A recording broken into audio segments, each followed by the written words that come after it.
Hello dear students, welcome again to your own YouTube channel Career Launcher Academy. एक बार फिर से आप सभी का स्वागत है आपके अपने यूट्यूब चैनल पर जिसका नाम है करियर लॉन्चर एकेडमी। और आज की इस वीडियो में जो हमारी एक्सरसाइज 11.3 है उसकी ये इंट्रोडक्शन वीडियो रहेगी। यहाँ पर वो सब कुछ हम समझेंगे जो हम एक्सरसाइज 11.3 में यूज करेंगे।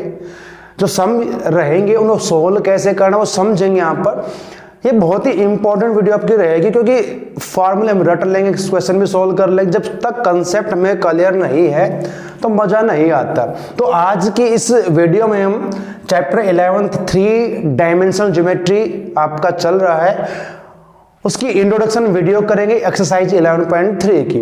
तो क्या क्या हम पढ़ेंगे समझेंगे इसमें वो एक बार पढ़ लें। देखिए यहाँ पर हमने जो बात करनी है किसी प्लेन की वेक्टर और कार्टेशियन इक्वेशन की बात करेंगे। और प्लेन भी यहाँ पर कैसा रहेगा, यूनिक प्लेन की बात करेंगे। तो क्या रहेगा, A plane is determined uniquely if any one of the following is known। देखिए तीन बातें हमें ध्यान रखनी है, इन्हीं पर बेस हमारे क्वेश्चन रहेंगे तो हमने वो ध्यान रखना है। पहला क्या रहेगा, अब the normal to the plane and it's distance from origin is given. तो क्या होगा, हमें जो प्लेन की हमने इक्वेशन फाइंड करनी होगी उसकी ओरिजिन से डिस्टेंस दी होगी। या अगर शॉर्ट फॉर्म में समझें, equation of a plane in normal form हम जो फाइंड करेंगे यूज करेंगे, जो फर्स्ट हमारे पास रहेगा किसी भी प्लेन की नॉर्मल फॉर्म में इक्वेशन क्या रहेगी वो हम समझेंगे आज के इस वीडियो में। सेकेंडली क्या रहेगा, it passes through a point, जो प्लेन है जिसकी हमने इक्वेशन फाइंड करनी है, चाहे वो आपकी वेक्टर फॉर्म में हो या फिर कार्टेशियन फॉर्म में आपकी रहे, अगर वो प्लेन हमारा किसी एक यूनिक पॉइंट से पास होता है, it passes through a point, किसी एक पॉइंट से पास होगा, and is perpendicular to the given direction, किसी डायरेक्शन के परपेंडिकुलर रहेगा जो गिवन हमें होगी। तो सेकेंडली हम इस टाइप की प्लेन की इक्वेशन को फाइंड करेंगे। और थर्ड क्या रहेगा हमारे पास, it passes through 3 given non collinear point. देखिए प्लेन बहुत सारे बन सकते हैं लेकिन एक उस प्लेन की बात यहां पर करेंगे, हमने यहां पर पहले क्या यूनिक प्लेन की बात यहां पर करेंगे जो 3 नॉन कोलिनियर पॉइंट से पास होगा, उसकी बात यहां पर करेंगे। और उनके हम फाइंड करेंगे वेक्टर और कार्टेशियन इक्वेशन प्लेन की। तो ये हमारा आज का रहेगा। 2 वीडियोस में बनेंगे हमारी, एक में नहीं हो पाएंगे। साथ साथ एग्जाम्पल भी हम करेंगे क्योंकि एग्जाम्पल जब एक फॉर्मूला करेंगे साथ में एग्जाम्पल करेंगे तो अच्छे समझ में आ जाएगा, तो वो हम समझेंगे। तो अब पहले हम बात करें, किसकी बात करेंगे, equation of a plane in normal form.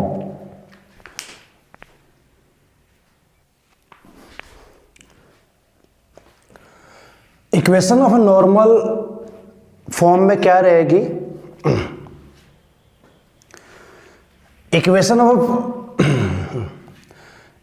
Of plane in normal form क्या है समझते हैं। देखिए बच्चों यहाँ पर, क्योंकि यहां पर हम पढ़ रहे हैं 3 डायमेंशनल ज्योमेट्री, थोड़ा सा इमेजिनेशन हम यहां पर करना पड़ेगा। अब 3 हमारे एक्सिस x y z, ये हमारा 3D प्लेन है।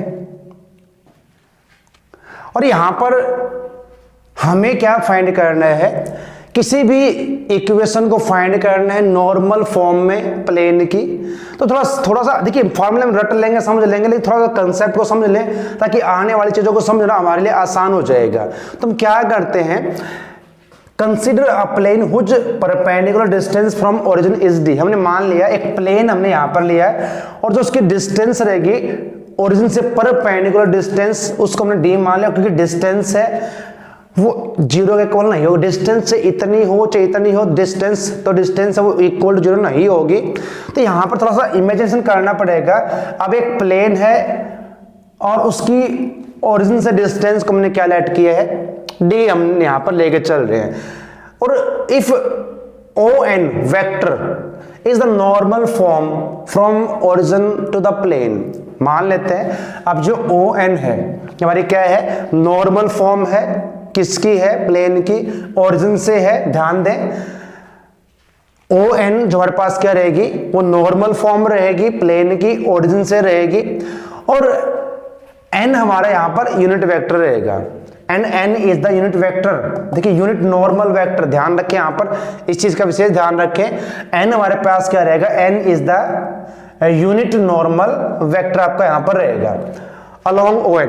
अब यहाँ पे ट्रायंगल आपका बन रही है, ये परपेंडिकुलर आपका रहेगा, हम ट्रायंगुलर लॉ भी यहाँ पर यूज करेंगे। P एक पॉइंट हम यहाँ पर लेके चलेंगे, कोई भी पॉइंट प्लेन में कहीं भी आपका पॉइंट हो सकता है, P x y z आपका रहेगा। तो देखिए क्योंकि ON जो हमारे पास है, अब वेक्टर में क्या क्या होगा, वेक्टर में दो चीज होंगी, डिस्टेंस तो हमारे पास ऑलरेडी है, डिस्टेंस तो है, डिस्टेंस के साथ डायरेक्शन का होना जरूरी है। मैग्नीट्यूड तो हमारे पास ऑलरेडी है क्योंकि d हमारे पास डिस्टेंस है, अगर डायरेक्शन भी है तो वेक्टर बन जाएगा। तो ON वेक्टर को हम कैसे लिखेंगे, फिर यहां पर इसको डायरेक्शन देंगे, तो डायरेक्शन d हमारा क्या रहेगा, मैग्नीट्यूड रहेगा, और डायरेक्शन हमें कौन देगा, जो हमारा यूनिट वेक्टर आपका रहेगा उसको डायरेक्शन देगा। तो ON वेक्टर को हम लिखेंगे d डॉट यूनिट वेक्टर आपका n रहेगा। और क्योंकि जो NP वेक्टर है, ध्यान दें NP जो वेक्टर है वो ON के साथ क्या है, परपेंडिकुलर है। ध्यान दें यहाँ पर जो ON है जो वेक्टर और जो PN है वो क्या रहेंगे, perpendicular to each other. Perpendicular दो वेक्टर अगर परपेंडिकुलर है, डॉट प्रोडक्ट हम ऑलरेडी कर चुके हैं, वो क्या होना चाहिए, इक्वल टू 0। ध्यान दें NP vector dot ON vector equal to 0 होगा। क्यों होगा, क्योंकि परपेंडिकुलर है। हमने बात की थी पहले भी, बात हम कर चुके प्रीवियस वीडियो में। तो ये अगर परपेंडिकुलर है तो डॉट प्रोडक्ट आपका क्या रहेगा, इक्वल टू 0 आपका यहां पर रहेगा। अब हमने पोजीशन वेक्टर जब हम फाइंड करते किसी पॉइंट का और वो ओरिजिन के साथ फाइंड करते हैं, ओरिजिन के लॉन्ग फाइंड करते हैं, अगर OP P का हम फाइंड करें ओरिजिन से, पोजीशन वेक्टर OP उसको हम R से रिप्रेजेंट कर लेते हैं, करते हैं हमेशा R से। हमने R से ही किया था, हमने जब वेक्टर किया था तब भी। Let R vector be the position vector of P का पोजीशन वेक्टर है, वो कैसे फाइंड करते हैं, सिंपल सब रहेगा। तो क्या होगा, ध्यान दें यहां पर, अब यहां पर ट्रायंगुलर लॉ हमने किया था जब हमने वेक्टर किया था, ON प्लस NP वो किसके इक्वल रहेगा, OP वेक्टर के इक्वल रहेगा। ध्यान दें O vector ON plus vector NP is equal to vector ON के, हमारा ट्रायंगुलर लॉ था हमने वेक्टर में किया था। तो यहां पर समझे NP जो वेक्टर आपका है, NP जो वेक्टर आपका है डायरेक्शन इसकी रहेगी। तो वेक्टर अब यहां पर यहां से फाइंड हम करेंगे, हमने यहां से फाइंड किया इसको, इस ON को इधर ले आए और ON हमारे पास क्या है, ठीक है, वो ध्यान दें हमने ट्रायंगुलर लॉ अप्लाई किया यहां पर। तो ट्रायंगुलर लॉ हम कैसे करते हैं, अब ये डायरेक्शन इसकी रहेगी इस प्रकार से, तो ON प्लस में NP तो किसके इक्वल आएगा, OP वेक्टर के इक्वल रहेगा। तो हमने वही यहां से फाइंड किया, हमने NP फाइंड किया, इसको हम लेके जाएंगे राइट साइड में, तो OP वेक्टर माइनस में क्या हो जाएगा, NP वेक्टर हमारे पास हो जाएगा। और हमने क्या लिया, देखिए जो पोजीशन वेक्टर है जो OP हमारे पास, OP क्या पोजीशन वेक्टर है किसका, P पॉइंट का, और हमारे पास क्या, हमने उसको क्या लेट किया, R, तो यहाँ पर R हमने पुट किया, और ये हमारे पास ON रहेगा। तो ये हमारे पास बन जाएगी इक्वेशन आपकी। और क्योंकि डिस्टेंस जो आपकी जो D है वो इक्वल टू 0 नहीं होगी, वो इक्वल टू 0 नहीं होगी, तो ये हम ये क्योंकि फैक्टर फॉर्म में है, एक फैक्टर आपका ये है, तो इसको हम जब इक्वल टू 0 लेंगे तो D आपका क्योंकि डिस्टेंस है इक्वल टू 0 नहीं होगा, तो उसको यहां से रिमूव कर दिया। हमने अंदर मल्टीप्लाई किया इस R वेक्टर और पोजीशन यूनिट नॉर्मल वेक्टर को मल्टीप्लाई किया, और यहां भी मल्टीप्लाई किया, आपका आ जाएगा। और जब दो नॉर्मल यूनिट वेक्टर को मल्टीप्लाई करते हैं डॉट प्रोडक्ट, ध्यान रखें उनका क्या रहेगा, 1, तो ये 1 हो जाएगा। तो यहां से हमें क्या मिलेगा, यहां पर ओनली D रहेगा, D को हम राइट साइड में लेके जाएंगे, तो वेक्टर R डॉट, ये ध्यान रखें unit normal vector is equal to D, तो ये किसी भी प्लेन की वेक्टर फॉर्म रहेगी नॉर्मल फॉर्म में। ध्यान दें अब यहां पर हमने सिर्फ ये याद रखना फॉर्मूला, जो आपका कंसेप्ट थोड़ा समझ ले तो अच्छी बात है, नहीं आया तो फिर इसको याद रखिए। अगर आपको ये कहा जाए कि find the equation of plane in normal form, किसी भी प्लेन की नॉर्मल फॉर्म में इक्वेशन फाइंड करनी वेक्टर फॉर्म में, तो अपने इसको याद रखना R vector dot unit vector. ध्यान रखें अगर यहां पर यूनिट वेक्टर दिया है तो यूनिट नॉर्मल वेक्टर आपका इक्वल टू D रहेगा, डिस्टेंस हमें दी जाएगी, तो R हमारा क्या रहेगा, पोजीशन वेक्टर रहेगा जिस पॉइंट के हम लेके चलेंगे। अब इसको हमने कन्वर्ट करना कार्टेशियन फॉर्म में, हम ऑलरेडी कर चुके हैं, कैसे करना पता है हमें। अब वेक्टर फॉर्म हमने फाइंड कर ली है, इसको आप नोट डाउन कर लें, vector R dot unit normal vector is equal to D के रहेगा। अब देखिए P हमने एक पॉइंट लेट किया था, P हमारे पास एक पॉइंट है प्लेन में, कहीं भी कोई भी पॉइंट आपका कहीं भी हो सकता है। Let P point XYZ be any point in the plane, plane में कोई पॉइंट आपका है। और OP हमारा क्या है, पोजीशन वेक्टर है जिसको हमने R से रिप्रेजेंट किया था। तो हम कैसे फाइंड करेंगे इस पॉइंट का पोजीशन वेक्टर, हमने किया था x2 minus x1, y2 minus y1, z2 minus z1, क्योंकि ओरिजिन है उसके क्या रहेंगे, 0 0 रहेंगे, तो हमारे पास यही आएगा। अब हमें पता है कि x का ये i j cap k cap हमारे पास के वेक्टर रहेंगे, x i cap plus y j cap plus z cap, ये हमारे पास क्या रहेगा, position vector of point P रहेंगे। और मान लेते हैं L M N B क्या है, डायरेक्शन रेशो है किसके, यूनिट नॉर्मल वेक्टर के। डायरेक्शन रेशो को हम L M N से ही करते हैं, रेशो को हम A B C से लिखते हैं। तो जो यूनिट वेक्टर हमारे पास था नॉर्मल फॉर्म में, तो उसके क्या बन जाएंगे फिर, इससे L I cap plus M J cap plus N K का हमने क्या करना है, इसमें पुट करना है। चेंज हमने कैसे करना है, नॉर्मल फॉर्म हम प्लेन की यहां बात कर रहे हैं, तो वेक्टर फॉर्म से कार्टेशियन फॉर्म में। अब वेक्टर R ये हमारे पास है, यहां पर पुट किया हमने, डॉट प्रोडक्ट है, फिर नॉर्मल यूनिट वेक्टर आपका जो है उसका, और इनका डॉट प्रोडक्ट हम कैसे करेंगे, जो I को I के साथ, J को J के साथ, N और K को K के साथ करेंगे, तो XL बन जाएगा, Y M Z आपका N हो जाएगा।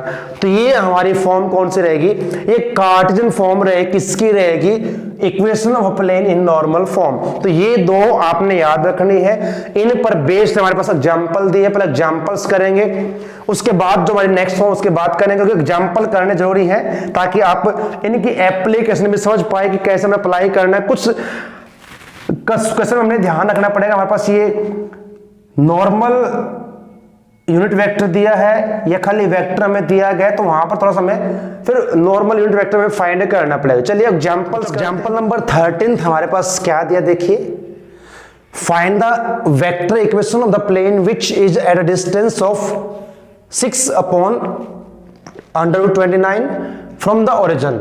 हमने उस इक्वेशन को फाइंड करना प्लेन की जो ओरिजिन से डिस्टेंस पर है, और साथ में क्या कहा है, and it's normal vector from the origin is. अब यहां पर एक बात का ध्यान आपने रखना है, यहां पर नॉर्मल वेक्टर दिया गया है, ना कि नॉर्मल यूनिट वेक्टर, ये ध्यान रखना आपने। यहां पर सिर्फ वेक्टर दिया गया है, ना कि normal unit vector. Also find its Cartesian form, इसी कार्टेशियन फॉर्म में हमने फाइंड यहां पर कर। चलिए देखिए, हमें जो ये वेक्टर दिया गया है, नॉर्मल वेक्टर दिया गया है, तो सॉल्यूशन कैसे हमने फाइंड करना है, ये हमें दिया गया, लेट ये हमारा सिर्फ वेक्टर है n नॉर्मल, यूनिट वेक्टर आपका नहीं, इस बात का ध्यान रखें। 2i cap minus 3j cap plus 4k cap. तो पहले हम फाइंड करेंगे इसका यूनिट नॉर्मल वेक्टर फाइंड करेंगे। तो कैसे फाइंड करना है, और वैसे चेक कर लेंगे ये है या नहीं है। तो 2 का स्क्वायर प्लस 3 का स्क्वायर प्लस 4 का स्क्वायर, क्योंकि यूनिट वेक्टर में क्या होगा, उसका मैग्नीट्यूड 1 के इक्वल होना चाहिए ना। तो क्या ये 1 के इक्वल आता है, 2 का स्क्वायर 4, 3 का 9, 4 का 16, तो 60 और 29 होगा, ये इक्वल टू 0, 1 का नहीं आता। तो ये वैसे ही हमारे पास क्या नहीं है, हमारा यूनिट वेक्टर नहीं है। अगर चेक करें तो ऐसे आप कर सकते हैं। तो हमने फाइंड करना फिर इसका नॉर्मल यूनिट वेक्टर फाइंड करें। कैसे फाइंड करते, देखिए, n और ये कैप जो हम लगाते हैं इस पर, ये यूनिट वेक्टर को रिप्रेजेंट करेगी। तो कैसे हमने फाइंड करना था, नॉर्मल जो आपका यूनिट वेक्टर जिसका हमने फाइंड करना, वो अपॉन में इसका मैग्नीट्यूड। ध्यान दे, जब हम यूनिट वेक्टर फाइंड करते हैं तो जिस वेक्टर का फाइंड करना वो वेक्टर और उसका अपॉन में मैग्नीट्यूड। अब ये वेक्टर हमारे पास क्या है, 2i minus 3j cap plus 4k cap upon में इसका मैग्नीट्यूड हम फाइंड ऑलरेडी कर चुके थे अभी, 2 का स्क्वायर माइनस 3 का स्क्वायर प्लस में 4 का स्क्वायर, इसका स्क्वायर रूट। तो क्या आएगा, नॉर्मल यूनिट वेक्टर हम फाइंड यहां पर करेंगे पहले, 2i 3j प्लस 4k, और ये सोल्व कर लेना, इसको आपका आएगा 2 का स्क्वायर 4, 3 का 9, 4 का 16 हो जाएगा, तो 29 ये रहेगा। ये तो हमारे पास क्या आ चुका हो रहा है, नॉर्मल यूनिट वेक्टर आपका आ चुका है। अब जो हमारी इक्वेशन थी, the required equation of a plane in normal form, normal form में अभी हमने समझा था कौन सी थी हमारे पास, vector R dot normal unit vector into D. D हमारे पास क्या रहेगी, डिस्टेंस आपकी रहेगी। तो यहां पुट कर दे आर डॉट, अभी हमारे पास आ चुका है, चाहे तो इसको अलग अलग लिख सकते हो आप इसमें, 2 अपॉन में अंडर 29 आई माइनस में 3 अपॉन अंडर 29 जे कैप प्लस 4 अपॉन अंडर 29 के कैप, और इज इक्वल टू में क्या रहेगी, जो डिस्टेंस हमें दी गई है यहां पर लिख लेते हैं, जो डिस्टेंस हमें दी गई वो है 6 अपॉन में अंडर 29 में दी गई, तो यहां पर उसकी वैल्यू पुट कर दें, तो 6 अपॉन में अंडर 29। तो ये तो हमारे पास कौन सी फॉर्म रहेगी, वेक्टर फॉर्म रहेगी। किसी भी प्लेन की नॉर्मल फॉर्म में सिंपल सा अपने मेथड फॉर्मूला याद रखिए सोल्व करना है। यहां पर तो सोल्व नहीं किया गया, लेकिन इसमें कहा गया है कि इसकी नॉर्मल फॉर्म तो अपने फाइंड कर ली है, सॉरी वेक्टर फॉर्म तो फाइंड कर ली, कार्टेशियन फॉर्म अपने फाइंड करनी है। तो कार्टेशियन फॉर्म कैसे फाइंड कर सकते हैं, हमने उसके लिए क्या किया था, देखिए ये हमारे पास थी Cartesian form LX plus MY plus NZ is equal to D. LMN हमारे पास क्या थे, जो हमारा नॉर्मल यूनिट वेक्टर है उसके डायरेक्शन कोसाइन थे, और इसके डायरेक्शन कोसाइन हमारे पास क्या रहेंगे वो हमने पुट कर देना है, और इसकी हमारे पास क्या फॉर्म आ जाएगी, कार्टेशियन फॉर्म आपकी आ जाएगी। यहां पर बुक में आपको नहीं दिया गया, फाइंड अगर करनी हो तो आप फाइंड कर सकते हैं। तो क्वेश्चन आपको नेक्स्ट आपका दिया गया, यहां पर भी कुछ ऐसा ही हमें दिया गया, देखिए क्या कहा गया इसमें। एग्जाम्पल नंबर आपका है 14 में, find the direction cosine of the unit vector. भी यहां पर डायरेक्शन कोसाइन फाइंड हमने करने हैं, क्या फाइंड करना है, डायरेक्शन कोसाइन किसके फाइंड करने हैं, और फिर unit vector perpendicular to the plane. अब यहां पर थोड़ा सा अलग क्वेश्चन आपका हो जाएगा, ये देखिए क्या है question, example number 14, find the direction, short form में लिख लेते हैं direction cosine of unit vector. एक यूनिट वेक्टर के हम डायरेक्शन कोसाइन फाइंड करने हैं, क्या है, परपेंडिकुलर टू द प्लेन। यहां पर प्लेन की हमें इक्वेशन दी गई है, क्या है देखिए किस फॉर्म में, ध्यान आपने रखना है, R vector dot 6i cap 3j cap minus 2k cap plus 1 is equal to 0। Passes through the origin कहा गया है, पासिस थ्रो ओरिजिन, ये हमारा क्वेश्चन है। पहले क्वेश्चन समझ ले क्या करना है। अभी तो हमने फर्स्ट में तो क्या किया था, इक्वेशन फाइंड की थी नॉर्मल फॉर्म में, जो आपकी थी वेक्टर फॉर्म आपकी वो थी, हमने फाइंड की थी। यहां पर वेक्टर फॉर्म में आपको प्लेन की इक्वेशन दी गई, थोड़ा सा हमने यहां पर क्या चेंज करना पड़ेगा, देखिए अगर हम इसको कंपेयर करेंगे आंसर इसका, तो हमारे पास ये थी इसकी वेक्टर फॉर्म यूनिट वेक्टर और इक्वल टू में डी, ये हमारे पास क्या थी, vector form of a plane in normal form है, नॉर्मल फॉर्म में आपकी थी नॉर्मल। अब थोड़ा सा चेंज क्या करेंगे, इस वन को पहले इधर लेके आएंगे राइट साइड में, तो vector R dot 6i 3j 2k cap, और इधर डिस्टेंस है इसको पॉजिटिव रखना पड़ेगा हमें, क्योंकि यहां पर जब कंपेयर करोगे तो इस माइनस को इधर ले आए, ध्यान दे इस माइनस को अगर इधर ले आए तो क्या हो जाएगा, वेक्टर आर डॉट, इनका साइन चेंज कर दे, -6i ये plus 3j plus 2k equal to 1। अब कंपेयर कीजिए, यहां से जब इसके साथ कंपेयर करेंगे तो हमें क्या मिल जाएगा। अब क्योंकि ये हमारा, अब ये हमें एक चीज का ध्यान यहाँ पर रखना, पहले मैंने बात की थी, क्या ये आपका नॉर्मल यूनिट वेक्टर है या फिर एक आपका वेक्टर दिया गया है। तो अब कैसे चेक करेंगे, इसका मैग्नीट्यूड फाइंड कर लेते हैं। -6 का स्क्वायर प्लस 3 का स्क्वायर और प्लस में 2 का स्क्वायर, क्या आएगा, 6 का हो जाएगा 36, 3 का 9, 2 का 4, तो क्या आएगा 49। ये आपके पास आएगा, उसका करेंगे 7 इक्वल टू 1 के नहीं आता, इट मीन्स ये यूनिट वेक्टर नहीं है, एक वेक्टर आपको दिया गया है। तो फिर हमने क्या करना पड़ेगा, हम कैसे फाइंड करते हैं यूनिट वेक्टर, इस वेक्टर को इसके मैग्नीट्यूड से डिवाइड कर दे, तो डिवाइडिंग बोथ साइड बाई 7 से डिवाइड कर दे।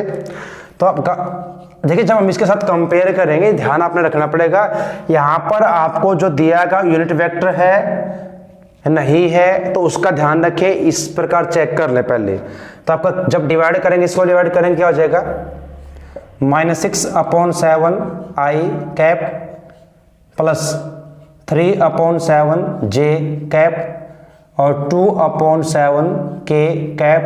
और यहां भी ध्यान आपने रखना, इसको भी डिवाइड करना पड़े, बहुत साइड डिवाइड करेंगे तो 1/7। अब यहां से जब कंपेयर करोगे तो ये हमारी इक्वेशन है प्लेन की, इसके साथ कंपेयर करोगे तो हमारा ये बन जाएगा यूनिट वेक्टर। यहां पर लिख लेते हैं यूनिट वेक्टर, तो -6/7 i cap plus 3/7 j cap plus 2/7 k cap, ये हो जाएगा। और जो डिस्टेंस आपके पास हो जाएगी 1/7।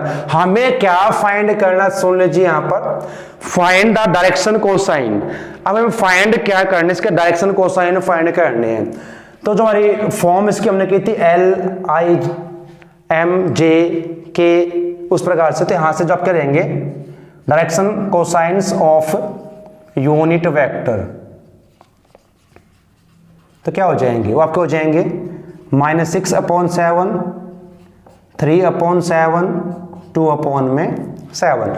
तो ये हमें इतना सा इसमें काम करना है, सिर्फ यूनिट वेक्टर जब का है उसके डायरेक्शन कोसाइन फाइंड आपने यहाँ पर करनी है। चलिए नेक्स्ट हमारे पास क्वेश्चन क्या है, 15th जो आपका एग्जांपल है, डिस्टेंस यहाँ फाइंड करने। देखिए अब यहाँ पर डिस्टेंस फाइंड करें, किस प्रकार से ये जो हमारा फॉर्मूला हमने समझा था अभी यूज होगा।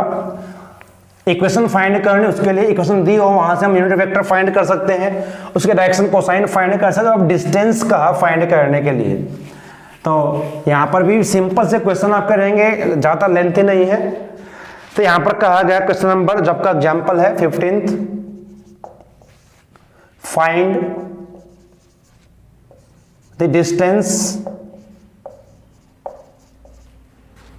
Of plane. उस प्लेन की हमें फाइंड करनी डिस्टेंस, ये इस फॉर्म में है 2x - 3y plus 4z - 6 is equal to 0। ध्यान दें किस फॉर्म में आपका ये दिया गया है, फ्रॉम द ओरिजिन का है, फ्रॉम द ओरिजिन। जब हम क्वेश्चन सॉल्व करते हैं हमें ये फॉर्म सारी पता हो कि वेक्टर फॉर्म है, कार्टेशियन फॉर्म है, कौन सी फॉर्म आपको दी गई है।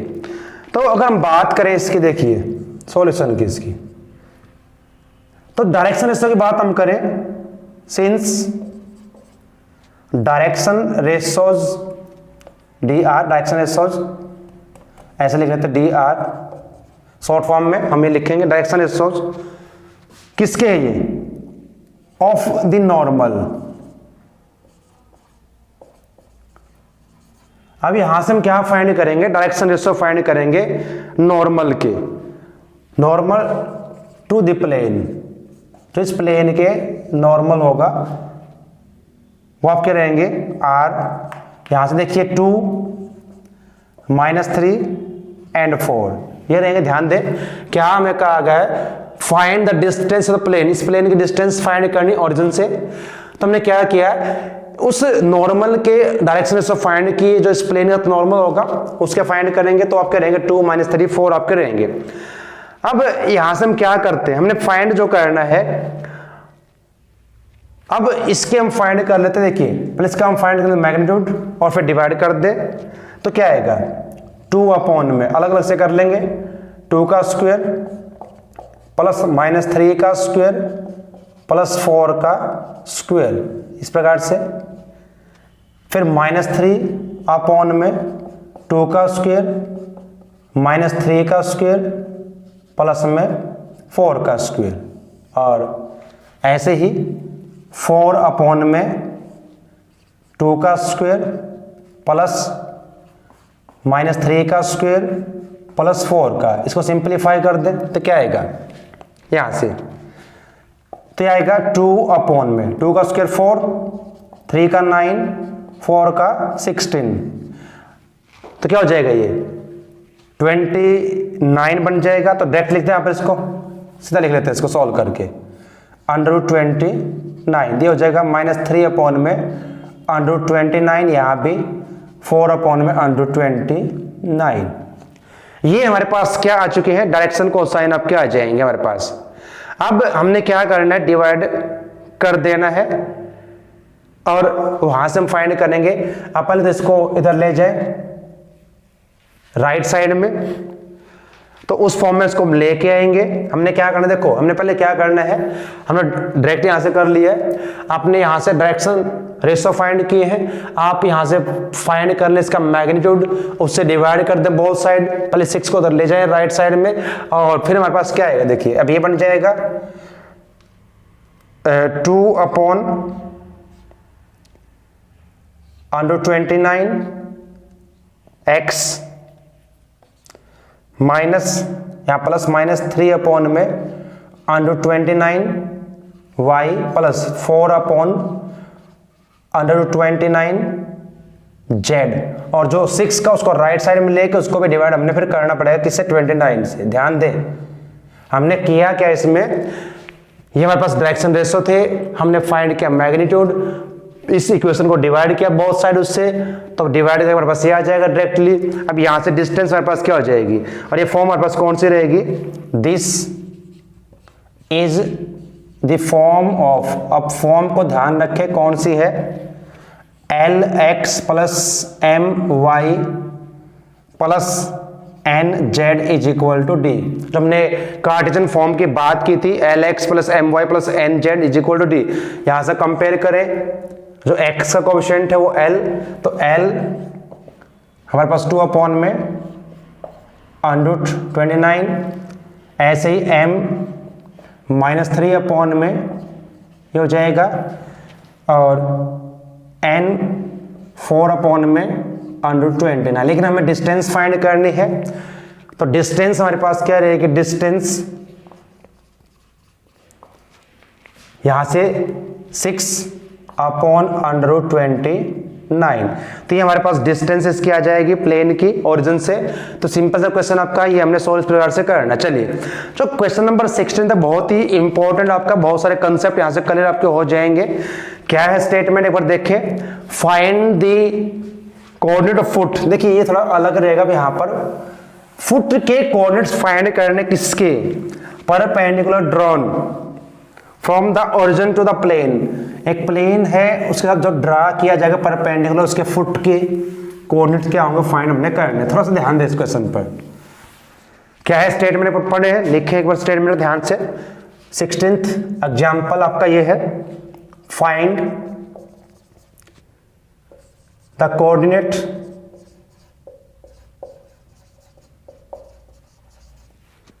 Of the foot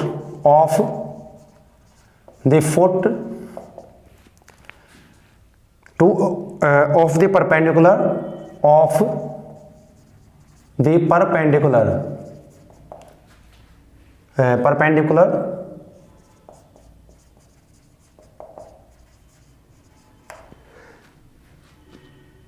drawn from, कहां से ड्रा किया जाएगा, फ्रॉम द ओरिजिन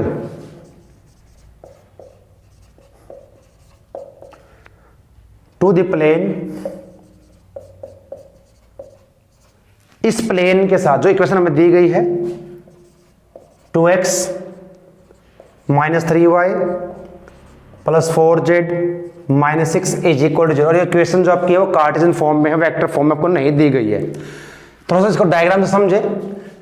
जब हम बात करते 3 डायमेंशनल ज्योमेट्री की तो हमारे एक्सिस रहेंगे, x एक्सिस, y एक्सिस और ये z आपका रहेगा। एक प्लेन की इक्वेशन हमें दी गई है, एक प्लेन हम यहां पर ले लेते हैं इस प्रकार से कुछ। तो क्या कहा गया है, find the coordinate of the foot of the perpendicular drawn from the origin. Origin से ड्रा किया जाएगा, ये हमारा ओरिजिन यहां से इस पर, इस डायरेक्शन में ये हमारी डायरेक्शन रहेगी। ये पॉइंट हम P मान लेते हैं, x1 y1 z1। समझे पहले एक बार इसको।